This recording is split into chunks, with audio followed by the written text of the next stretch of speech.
मित्रांनो, तुमचं एका नवीन व्हिडिओमध्ये स्वागत आहे. येत्या 16 डिसेंबरला मित्रांनो एक भव्य दिव्य असं मानाचं हिंदकेसरी मैदान संपन्न होणार आहे.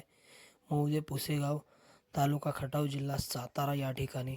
आणि मित्रांनो, त्या मैदानामध्ये पुसेगाव हिंदकेसरी मैदानामध्ये 100% फिक्स झालेले पैरे आपण तुम्हाला या व्हिडिओमध्ये सांगणार आहोत. आणि मथुर आणि बक्कासूरचा पैरा कोण असणार आहे ते देखील या व्हिडिओमध्ये सांगणार आहोत. तर हे व्हिडिओ शेवटपर्यंत बघा. आणि जे कोणांनी लाईक, शेअर आणि सबस्क्राईब करायचे राहिले असतील त्यांनी लाईक, शेअर आणि सबस्क्राईब केल्याशिवाय जाऊ नका. तर मित्रांनो, सर्वप्रथम आपण बघणार आहोत पाखऱ्याचा पैरा. मित्रांनो, प्रथम क्रमांकाचा मानकरी ठरलेला वडकी हिंदकेसरी मैदानामध्ये पाखऱ्या असा पाखऱ्याचा पैरा असणार आहे. मित्रांनो, करोडी छत्रपती संभाजीनगर एक्सप्रेस श्रीनाथ केसरीचा मानकरी. मित्रांनो, फॉर्च्युनरचा जो मानकरी ठरलेला असा मित्रांनो करोडी छत्रपती संभाजीनगर एक्सप्रेस लखन. मित्रांनो लखन आणि पाखऱ्या वडकी हिंदकेसरी मैदानातील प्रथम क्रमांकाचे मानकरी ठरलेले. आणि मित्रांनो, सुंदररित्या गाडीला स्पीड लागलेलं. आणि हाच मित्रांनो पैरा पुसेगाव हिंदकेसरी मैदानामध्ये असणार आहे, पाखरे आणि करोडी छत्रपती संभाजीनगर एक्सप्रेस लखनचा. त्यानंतर मित्रांनो, घरणिकेकरांचा राजा आणि हारण्या 722 हा पैरा असणार आहे. मित्रांनो 9-12च्या मैदानामध्ये घरणिकेचा राजा आणि हारण्या 722 हा मित्रांनो एक पैरा होता. आणि त्या मैदानामध्ये मित्रांनो सुंदररित्या गाडीला स्पीड लागलेलं होतं आणि गाडी फायनलचा गुलालाची मानकरी ठरलेली. आणि मित्रांनो, हेमंत शेठने सांगितलेलं पण आहे की त्या दिवशी जर स्पीड लागलं तर आपण पुसेगावला देखील हीच गाडी पळवणार आहोत. आणि मित्रांनो, घरणिकेचा राजा आणि हरण्या 2023मध्ये पुसेगाव हिंद केसरीचे मानकरी पण ठरलेले होते. तरी मित्रांनो, ही गाडी 100% पळू शकते, घरणिकेचा राजा आणि हरण्या 722. त्यानंतर मित्रांनो, मथुर बिंजोडचा बादशाह मथुरचा पैरा होता. मित्रांनो, घोटचा सर्जा होता. परंतु मित्रांनो, घोटच्या सर्जाला काहीतरी पायाला दुखापत झाल्यामुळे तो पळणार की नाही हे अजून नक्की नाही आहे. परंतु मथुर आणि घोटचा सर्जा हा पैरा 100% फिक्स आहे. त्यानंतर मित्रांनो, आमदार केसरीचा मानकरी शाकीरभाई पठाण यांचा राजा मित्रांनो खूप दिवसापासून गुलालापासून वंचित राहिलेला आहे. आणि मित्रांनो, शाकीर पठाण यांचा राजाचा पैरा असणार आहे. त्यांचाच वजीर घरचा साज पळू शकतो. मित्रांनो, राजा आणि वजीर या पुसेगाव हिंदकेसरी मैदानामध्ये.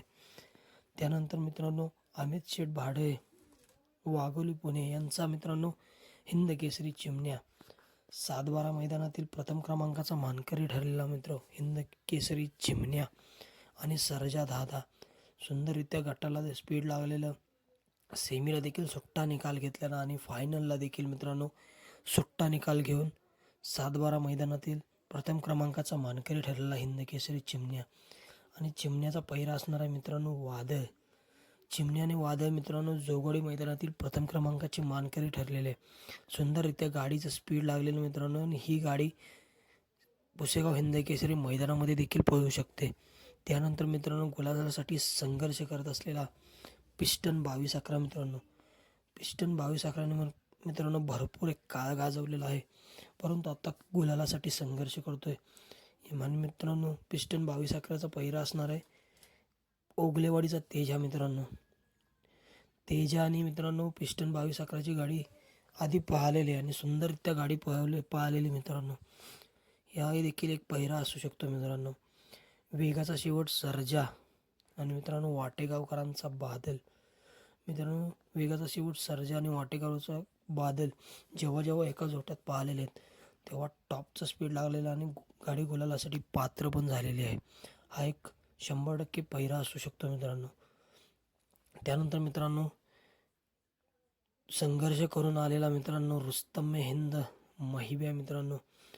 महिब्याचा पैरा असू शकतो. मित्रांनो, राजधानी एक्सप्रेस बलमा आणि किंवा त्यांचा ठाकूर. मित्रांनो, रुस्तम हिंद महिब्या मित्रांनो एक संघर्ष योद्धा म्हटलं तरी काही हरकत नाही. खूप मित्रांनो संघर्षातून वर आलेला, त्याच्या पायाला दुखापत झालेली मित्रांनो. मागील वर्षी पुसेगाव हिंद केसरी मैदानामध्ये पाहिला नव्हता, परंतु यावर्षी मित्रांनो आत्ता आपण वडकीच्या मैदानामध्ये देखील बघितलं, एक टॉपचं स्पीड लागलेलं महिब्याच्या गाडीला. तरी मित्रांनो रुस्तम हिंद महिब्या आणि राजधानी एक्सप्रेस बलमा किंवा ठाकूर ही गाडी मित्रांनो आपल्याला पुसेगाव हिंद केसरी मैदानामध्ये पळताना दिसू शकते. त्यानंतर मित्रांनो कारुंड एक्सप्रेस चिक्या आणि बकासूर पळणार होते, परंतु मित्रांनो कारुंड एक्सप्रेस चिक्याला काहीतरी दुखापत, मित्र आजारी पडला असून त्याला मित्रांनो काहीतरी इन्फेक्शन झालेलं आहे, त्यामुळे तो पळणार नाही आहे या मैदानामध्ये. तर मित्रांनो बकासूरचा पैरा कोण असणार, तर मित्रांनो बकासूर आणि सर्वांची एक इच्छा आहे मित्रांनो की बकासूर आणि मथुरची गाडी पळावी, परंतु मित्रांनो बकासूरसोबत सर्जा दादा देखील सुंदररित्या गाडी पळते. आणि मित्रांनो जर सर्जा दादा आणि मथुर पळाला नाही तर मित्रांनो बकासूरचा पैरा 100% कंदूरचा राजा असू शकतो.